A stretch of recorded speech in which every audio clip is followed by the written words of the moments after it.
Geração Solidária. Oferecimento: Complexo de Saúde São João de Deus.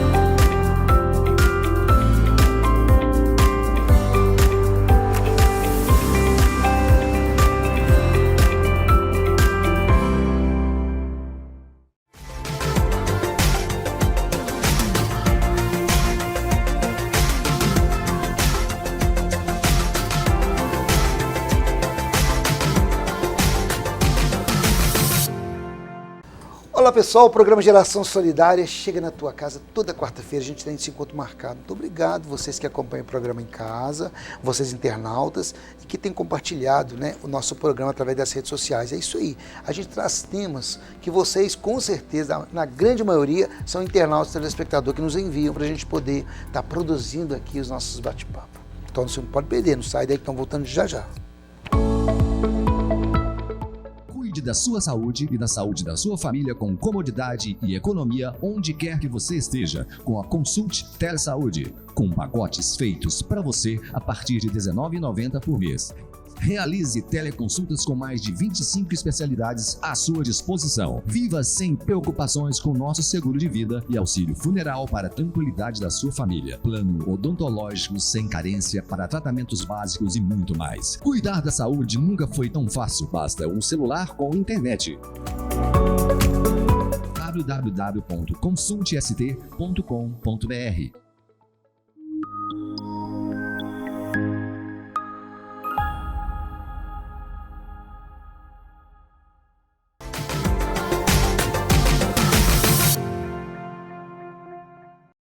Eu sou o professor André Pires, leciono aqui na Escola de Enfermagem há 12 anos e trago uma experiência da atividade minha, que eu trabalhei durante 30 anos como bombeiro operacional, lidando sempre com as atividades de primeiros socorros, trabalhos em altura. Aqui tenho para vocês hoje dicas de procedimentos que nós podemos fazer para aliviar uma pessoa engasgada. Então, enquanto professor de primeiros socorros aqui na Escola de Enfermagem, dos tópicos que a gente fala dentro dos primeiros socorros é o engasgamento, o OVAS, a obstrução de vias aéreas com corpo estranho, que pode acontecer em adulto, em criança, em bebês, em recém-nascido, em nós mesmos, em uma pessoa gestante e nada melhor do que saber fazer o alívio dessas pessoas.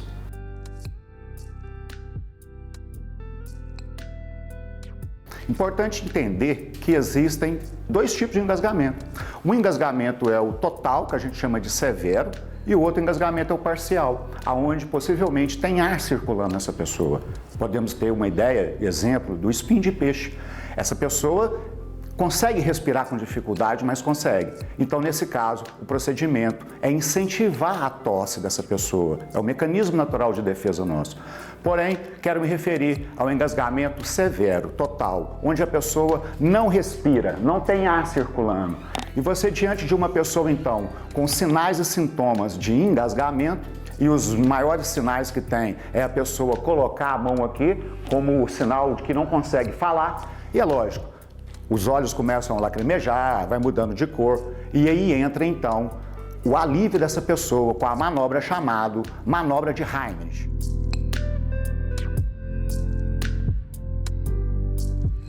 Então estamos diante de uma pessoa que está alimentando normalmente, trata-se de um adulto, e é muito comum em qualquer ambiente, um adulto engasgar. Então, nesse momento, ele começa a dar sinais e sintomas que está engasgando, ou seja, ele começa a tossir, não sai nada, começa com dificuldade de respirar, e aí que uma pessoa vendo isso, tendo conhecimento, aplica a técnica. A técnica chama manobra de Heimlich. Então você aproxima pela pessoa pela frente, pergunta ela se ela pode falar com você. Você pode falar comigo?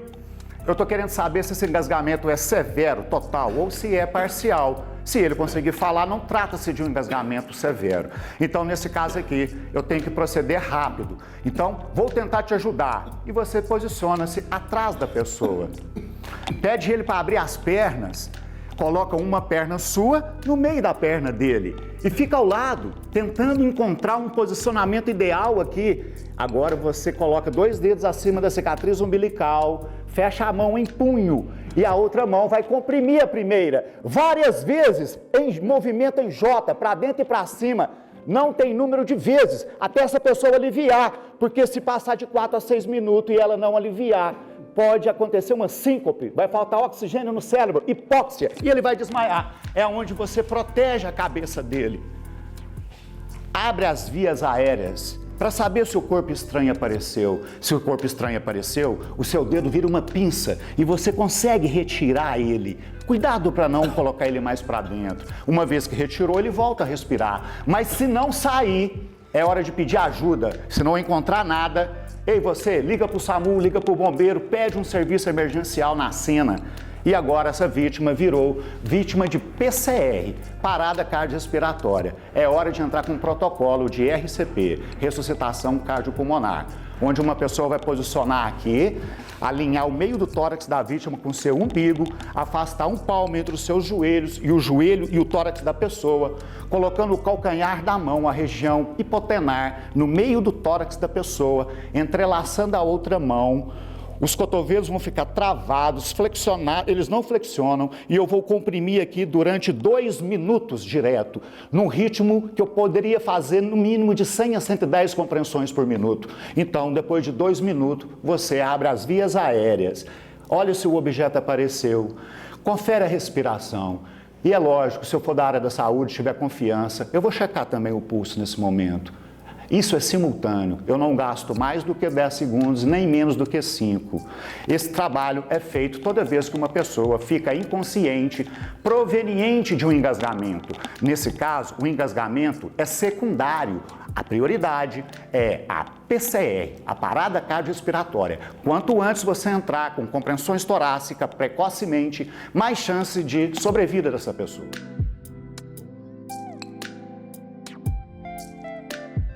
Agora nós temos a criança. Uma criança para os primeiros socorros é de 1 a 8 anos. Essa criança, ela engasga com um mecanismo diferente de um adulto. A criança engasga com objetos pequenos, muito comum no passado, engasgava com bala soft. Hoje em dia engasga com bolinhas de gude, grãos de milho, feijão, botão de camisa, etc. Nesse caso, em crianças, existem crendices populares que pedem a criança para levantar os braços, etc. e tal. Como que funcionam os primeiros socorros diante de uma criança com sinais e sintomas de engasgamento? Os sinais e sintomas é o mesmo, ela vai começar a tossir, você vai ver que não está saindo nada, é muito comum ela começar a pôr a mão aqui também, e você pergunta para ela, você pode falar comigo? E aí ela não pode, você então detectou que é um engasgamento severo, total. Hora de fazer a manobra de Hind. O que vai mudar em relação a uma criança, um adulto à criança? Eu vou pedir ela para abrir as pernas, vou posicionar atrás dela. Abre as pernas, por favor. E agora eu vou nivelar o meu tamanho com a criança, colocando o meu joelho no chão. Então eu posiciono um joelho na frente, no meio das pernas dele e um atrás. Localiza a cicatriz umbilical, que é 2 dedos acima do umbigo, né? Aqui eu fecho a mão em punho. Com a outra mão eu vou fazer força para dentro e para cima, várias vezes, até essa criança aliviar. Se ela não aliviar, ela vai perder a consciência, vai faltar oxigênio no cérebro. É hora de você proteger a cabeça dela para ela não bater. E aí, a partir daí, você vai abrir as vias aéreas dessa criança. Vai olhar se saiu o corpo estranho. Se saiu o seu dedo, retira ele. Se não saiu, pede ajuda. Chama serviço emergencial, 192, 193. Posicione-se ao lado dessa pessoa, alinhando o meio do tórax dela com o seu umbigo. Afasta-se 1 palmo e coloca uma mão em cima dessa criança e vai comprimir durante 2 minutos, no ritmo de 100 a 110 por minuto. Então, a cada 2 minutos, você observa vias aéreas dessa pessoa, vê se o corpo estranho apareceu e checa a respiração. Se eu for da área da saúde, é lógico, com confiança, checa o pulso também, uma vez que o serviço emergencial está a caminho. Então, protocolo para POVACE, criança, obstrução de vias aéreas com corpo estranho, engasgado.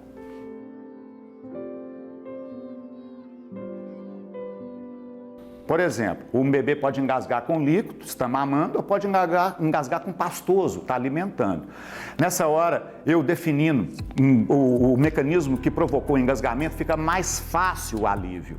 Uma vez que eu vou posicionar uma perna na frente e uma atrás, se eu quiser fazer esse procedimento em pé, porque eu posso fazer em pé, sentado, ajoelhado, depende da minha força, do tamanho do bebê. Então aqui eu estou demonstrando em pé. O primeiro movimento é eu colocar ele na lateral direita dele, uma vez que ele engasgou com líquido. Essa lateral direita chama posição de recuperação, posição de segurança. E eu posiciono uma mão aqui no corpo do bebê, a outra na cabeça e abaixo a cabeça em relação ao corpo. E olho para a boca para ver se o objeto saiu. Uma vez que não saiu, esse procedimento então não deve mais ser feito. E eu volto ele para a posição de amamentação e trato ele como se tivesse engasgado com pastoso. Então, como que funciona? A mão minha direita, aqui no caso, vai na mandíbula, protegendo a cervical na frente do bebê aqui. E eu posso ter a opção de deixar a boquinha aberta ou fazer essa pegada aqui mesmo. E vou dar um golpe no bebê, aonde ele vai ficar agora no meu antebraço direito. A minha referência é a cabeça, sempre mais baixa do que o corpo. E entre as escápulas, os omoplatas, com o calcanhar da mão, chamado de hipotenar, eu vou emitir 5 capotagens. Não tenha dó do bebê nesta hora, senão você vai esfregar e não vai ter resultado positivo. Então você tem que fazer capotagens efetivas. 5. 1, 2, 3, 4, 5. Uma vez que fez esse trabalho, você segura a cabecinha do bebê para estabilizar a cervical, protegendo, e coloca ele do outro lado, no outro antebraço.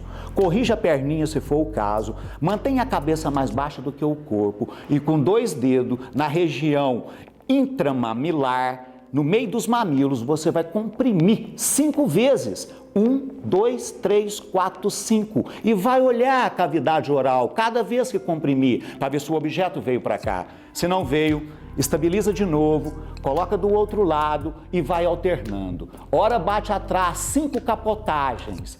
Estabiliza, coloca do outro lado, comprime 5 vezes no meio do tórax e olha a boca e você vai alternando.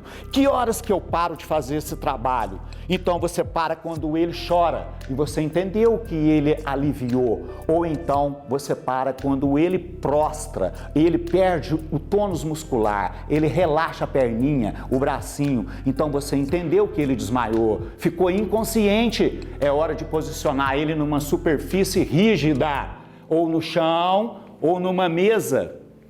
Avaliar a cavidade oral, ver se saiu alguma coisa. Se não saiu nada, pedir ajuda para alguém e iniciar o protocolo. 2 dedos na linha mamilar e vai comprimir 2 minutos direto.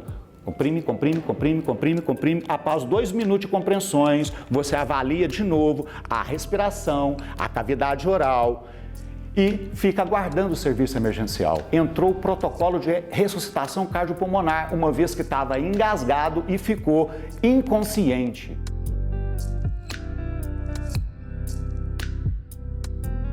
A situação agora é quando você se deparar com uma pessoa que é gestante, independente de quantos meses, ou até mesmo uma pessoa muito obesa, onde você não consegue fazer a manobra de Heimlich igual eu mostrei aqui, eu demonstrei aqui, né? Posicionando a mão acima da cicatriz umbilical, etc. Então, nesse caso, você vai posicionar nessa pessoa seguindo os mesmos trâmites, abordando pela frente, indo atrás, pedindo para abrir as pernas, porém, na hora de colocar a mão, em vez de ser aqui na cicatriz, em cima, 2 dedos, você coloca no osso chamado externo. Então é abaixo do manúbrio do externo, 2 ossinhos que tem aqui em cima, e entre o tórax, que é o externo, aqui você posiciona a mão em punho, com a outra você vai fazer um movimento igual embaixo, em J. Lógico que não é tão eficiente igual aqui embaixo, mas também consegue ajudar essa pessoa. É uma morte evitável, o engasgamento, lembrando disso.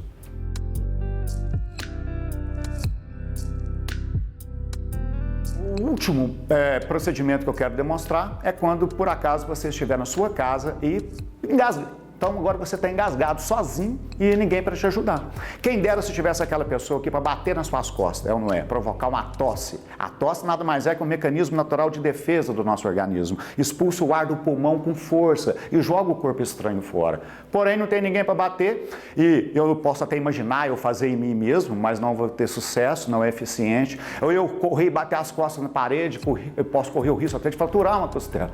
Mas você, de repente, vê uma cadeira. Ou você vê uma mesa, um balcão. Então, essa cadeira, se você posicionar atrás dela, por exemplo, e aí, lembrando, né, nós temos aqui o nosso diafragma, conhecido como boca do estômago nas rodinhas, 2 dedos acima do umbigo. Ele é um músculo que tem 2 centímetros de espessura. Ele divide essa cavidade torácica da abdominal. Então, você coloca ele aqui em cima da cadeira, do encosto. E com as 2 mãos você força. Então, aqui qual que é a ideia? Você induzir um vômito. Em alguns locais aí, né, chamado de Raul, de Juca, é aí que você vai provocar, então, a indução para aliviar o corpo estranho que está te incomodando. É um procedimento para você não morrer, porque não tem ninguém para te ajudar, uma vez que você não respira. Ser humano de 4 a 6 minutos sem respirar, vai faltar oxigênio no cérebro, pode desmaiar. Uma vez que não respira, o coração vai perceber daqui a 5, 6 minutos, vai começar a dar sinais que vai parar e 12, 15 minutos é uma emergência, risco iminente de vida, é morte. A ILPI, né, Cuidar Sparcene, ela é uma instituição de longa permanência para idosos, onde a gente acolhe idosos a partir de 60 anos para promover todos os cuidados relacionados à necessidade desse idoso. A equipe multidisciplinar da Cuidar é composta por médico, fisioterapeuta, enfermagem, nutrição, fonoaudiólogo, psicopedagoga e psicóloga. E os demais profissionais que a gente tem para o funcionamento da casa. A instituição de longa permanência é igual um filho pra gente, não tem jeito. Ou você acolhe no todo, ou então não tem como funcionar, não.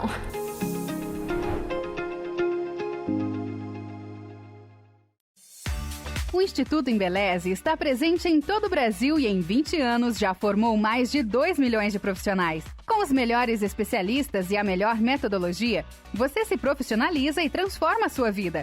Cursos de cabeleireiro, manicure, maquiador, designer de sobrancelha, designer de cílios, barbeiro e muito mais. Acredite em você e realize o seu sonho. Instituto Embeleze, paixão pela transformação de vidas.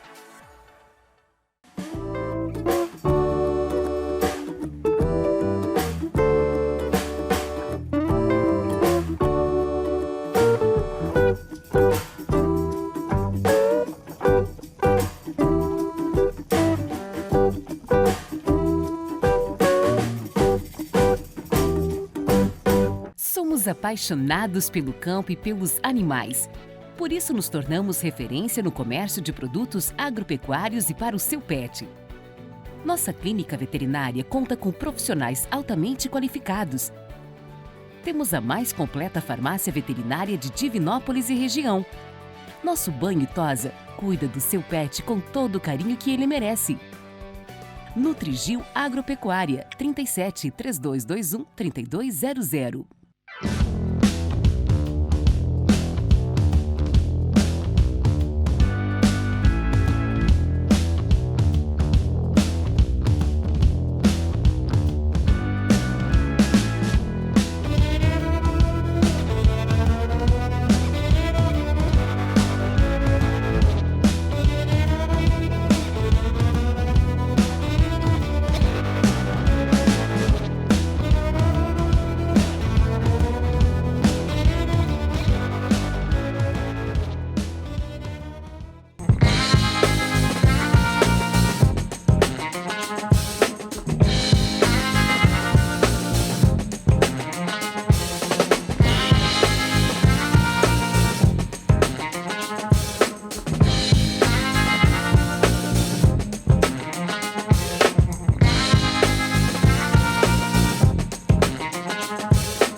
Muito bem, pessoal. Então, hoje o tema que nosso amigo naturopata Ramon de Assis vai nos presentear para a gente aprender muito, para a gente colocar no dia a dia da gente, na nossa vida, essa riqueza que é essa ciência natural que é a naturopatia. Ramon de Assis, falar sobre dor. E olha, é engraçado, eu acho no dia, não sei se no passado era assim, mas hoje, essa correria toda, essa agitação toda, as pessoas sempre têm uma dor que incomoda, alguma coisa que incomoda no seu organismo. Existe muitos tratamentos, né, da causa, que é a dor, não é isso? Através da naturopatia, não é isso, amor? Exatamente, Geraldinho. Sim. Obrigado novamente por estar aqui do seu lado, levando informações que eu julgo tão importantes, né? Como esse assunto de hoje, né? Me alegrou trazer esse tema sobre dores, porque me preocupa, né? Primeiro, o uso indiscriminado de analgésicos, de anti-inflamatórios que as pessoas usam e muitos deles são comprados aí sem nenhuma dificuldade, né? E me preocupa, né? Por isso que a gente quer trazer carinhosamente esse tema de dores. Sim. Primeiro, entender que a naturopatia ela é primorosa no tratamento de dores, mas vamos entender, existem as chamadas dores crônicas, né? E tem as dores agudas. Nós vamos falar dos dois aspectos, mas lembrando que as dores crônicas têm uma interligação com as doenças crônicas. Entendi. Então, se a pessoa tem uma dor de repetição no mesmo ponto, isso já aponta a cronicidade do problema. Então, merece o quê? Um tratamento, um acompanhamento. Sim. Retomo em dizer que a naturopatia trata isso muito bem, com maestria, levando em conta todos os aspectos, né? Desde os exames clínicos, para a gente identificar ali os fatores que provocam as dores, mas também levando em conta, né, os hábitos e costumes da própria pessoa. Mas eu vou chamar atenção mais para as dores corriqueiras, as dores tidas como agudas, né? A pessoa às vezes não tem uma dor de cabeça muito frequente, mas aí se pega aí com uma dor de cabeça. É dessa dor que eu vou falar, ou então ela está com uma dor de estômago, né, uma dor digestiva.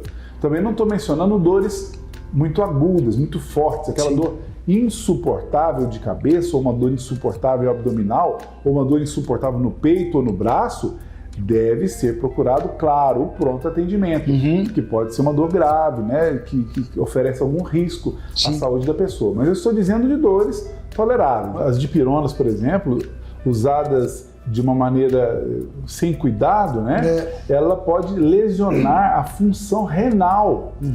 Então, a pessoa que usa, né, 2, 3 vezes por semana, e muitos ainda acham isso pouco, né, porque tem gente que usa 2, 3 vezes ao dia, mas 2, 3 vezes por semana podemos causar uma insuficiência renal naquela pessoa. Grave, né? E quem já tem uma insuficiência renal pode vir a causar um problema ainda muito maior. E só para abranger ainda, né, quando não é dipirona, são os paracetamóis. Sim, é verdade. Que aí já prejudicam mais prioritariamente o fígado. Né? Conheço casos de pessoas que perderam o fígado, tiveram que fazer transplante por causa de quê? De paracetamol.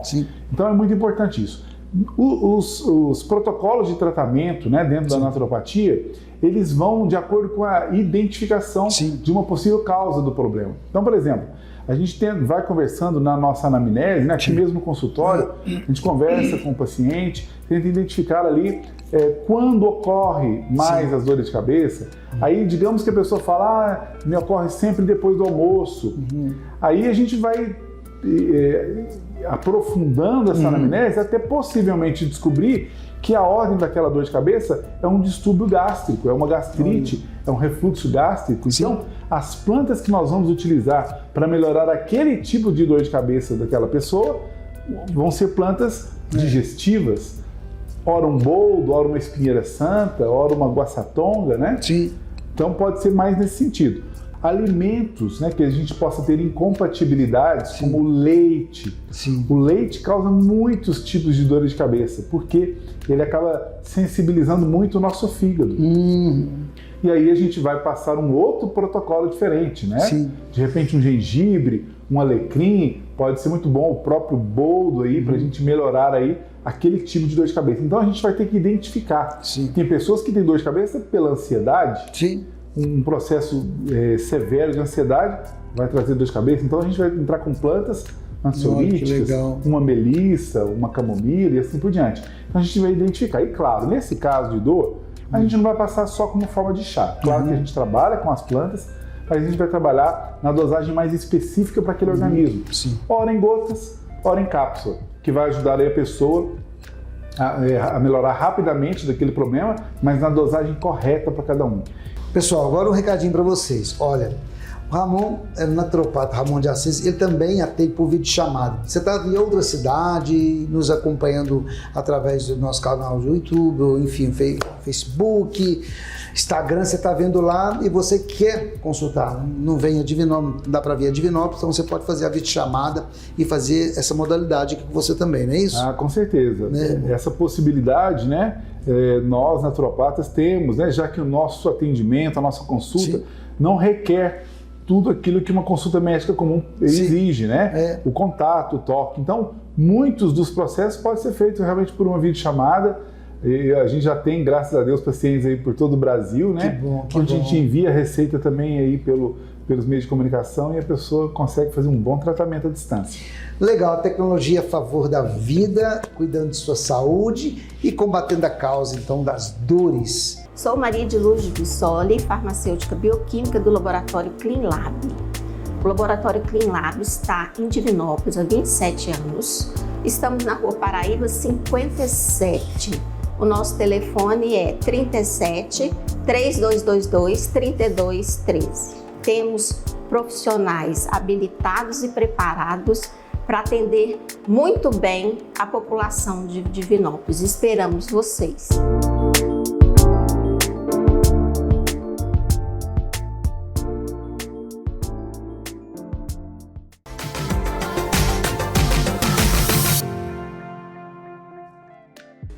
No programa passado eu falei sobre diabetes tipo 2, que acomete, né, pessoas mais velhas, a partir de 40 anos, assim, e que no início é assintomático, a pessoa às vezes vai perceber mais tarde, se ela não fizer, né, um exame sempre de glicose, o check-up. Então hoje a gente vai falar sobre diabetes tipo 1, que já é o contrário, né, acomete crianças e adolescentes. E por quê? Porque eu também comentei que o pâncreas, né, as células beta do pâncreas, ela é responsável pela produção de insulina. A insulina, ela vai fazer essa ligação, né, do açúcar que está no sangue para a célula, a chavinha que leva lá para a célula. Por isso é importante controle. Com certeza. O acúmulo de açúcar no sangue, né, traz várias doenças, várias consequências. Então, ele vai para a célula para produzir energia, né, para a gente poder viver. Então, no diabetes tipo 1, que acomete crianças e adolescentes, há um problema, né, nessa produção de insulina. Pode ser um problema autoimune que o próprio organismo destrói, né, essas células e ela não funciona. E um problema idiopático com causa não detectada. Entendi. Entendeu? Então, de repente, né, a mãe percebe que o filho está urinando demais. Ai, meu filho toda hora está urinando, toda hora vai no banheiro. Isso é a poliúria. Tem outro problema, que é a polidipsia. Ai, meu filho está bebendo água toda hora. Que isso? Ele bebe 1, 2, 3, 4 litros de água. Dá sede. Crianças e adolescentes. Percebe isso? Polidifagia. Nossa, tá comendo demais. Toda hora quer comer. Toda hora quer comer, porque o organismo está precisando de energia, né? Por quê? Porque a insulina não está indo. A glicose, a insulina não está funcionando, a glicose não está indo, né? Para a célula, não está produzindo energia. Então a pessoa está com polidifagia, está cansada demais. Aí começa a perder peso. Entendeu? Por quê? Porque a gente tem uma reserva do nosso organismo. Às vezes, aí essa criança está utilizando a reserva, que é o glicogênio, outra forma, né? De glicose. Aí acabou essa reserva. Então começa a emagrecer demais. Entendeu? Cansaço, fraqueza. Por quê? Porque não existe a glicose lá na célula produzindo energia. Aí a mãe vai no laboratório e descobre que o filho está diabético. Aí ele é insulino dependente, ele depende da insulina, esse aqui. Esse aqui o remédio não adianta, porque não está produzindo insulina por causa dessa doença autoimune ou por outras causas idiopáticas que a gente não sabe quais são. Então, né, quando começam esses sintomas, é porque já é para a mãe alertar. Não, vou fazer o exame de glicose. Aí vai lá, faz o exame de glicose e vê que está alto. Aí o médico vai, é claro. Tem fazer dieta também, né? Com dieta, carboidrato, tem que fazer exercício físico, o doce também, né? E a dieta vai e todos, a nutricionista acompanhando, tudo mais, e os exames, né, de sangue, esse vai ter que ter um aparelhinho, né, para fazer controle. Hoje em dia tem avançados, o próprio, tipo um chip que põe, que detecta e o próprio organismo já libera a insulina, mais avançados. Antigamente as insulinas eram, né, não faziam muito efeito, sabe? Agora com o problema da genética, né, usada né, na parte imunologia genética, ela já produz insulinas mais refinadas que, né, que fazem um efeito imediato. Então, é importante o quê? Desde criança, uma vez por ano ou de 6 em 6 meses, a criança fazer o exame de glicose. Para controle mesmo, né? E cuidado, né? Para cuidado. Não quer dizer que toda criança e adolescente vai ter diabetes tipo 1. Mas o controle é importante. Mas, se fizer todo ano, vai descobrir mais cedo e não depois que chegar, né? A esses e hoje a alimentação, né, Ludia? A alimentação é muito desregrada, excesso de doce, de carboidrato, né? Tem o problema lá, né, genético, tem o problema autoimune, que o organismo de repente começa a produzir anticorpos contra ele mesmo. Então, por isso que deixa, né, o pâncreas, as células beta, né, não produz, né, a insulina. Então, o diabetes tipo 1 é difícil. Por quê? Porque é muito complicado convencer uma criança e um adolescente que ele não pode comer doce, tomar um sorvete, um açaí, tomar uma cerveja, porque cerveja também depois, no final, vai se transformando em açúcar também, alguns componentes. Carboidratos também, que é a quebra, né? No final também. Tudo que tem o doce é complicado, transforma em açúcar. Então é muito complicado, eles ficam revoltados, né? Então, por isso que é importante, desde cedo. Não, meu filho está saudável, tudo bem, mas o que custa fazer uma glicemia de 6 em 6 meses? É um exame barato, entendeu? E cuida da sua vida, né? Sua vida, né? Porque quanto mais rápido o diagnóstico, melhor serão as atitudes que vão ser tomadas para poder ajudar, né, no dia a dia do paciente. Então, mais uma vez, a importância dos exames laboratoriais. E nós estamos aqui para atender vocês. O custo é tão baixo, se for avaliar realmente, olha, o custo é tão baixo e às vezes a gente gasta com coisas tão supérfluas na vida da gente no dia a dia, e cuidar de sua vida, de sua saúde é muito melhor, né? Com certeza. Aí você fica tranquilo para poder viver a sua vida normalmente, né, Lugi? Tá. É isso aí, gente. Então foram 3 programas falando de diabetes tipo 1, tipo 2 e gestacional. Então os 3 programas foram muito enriquecedores, pode ter certeza disso. Tá ok? Vem aqui no Laboratório Cleanlab, na Rua Paraíba 57, faça já seu cartão, seu cartãozinho, seu cartão fidelidade. E seja um cliente aqui, VIP do Laboratório Cleanlab. Fiquem com Deus, até o próximo programa, se Deus quiser. Meu nome é Velmonte, eu trabalho com reforma de estofados e fabricação. Se você também quiser conferir nas redes sociais, vai lá conferir nossos trabalhos, né, dos trabalhos feitos no Instagram, Reformadora J. Vieira, e conheça um pouco do nosso trabalho. E tem o nosso telefone também de zap, que você pode estar mandando para fazer orçamento ou pessoalmente, né? E trabalho para toda a Divinópolis, região no entorno também. Então estamos aqui para fazer um bom serviço para vocês.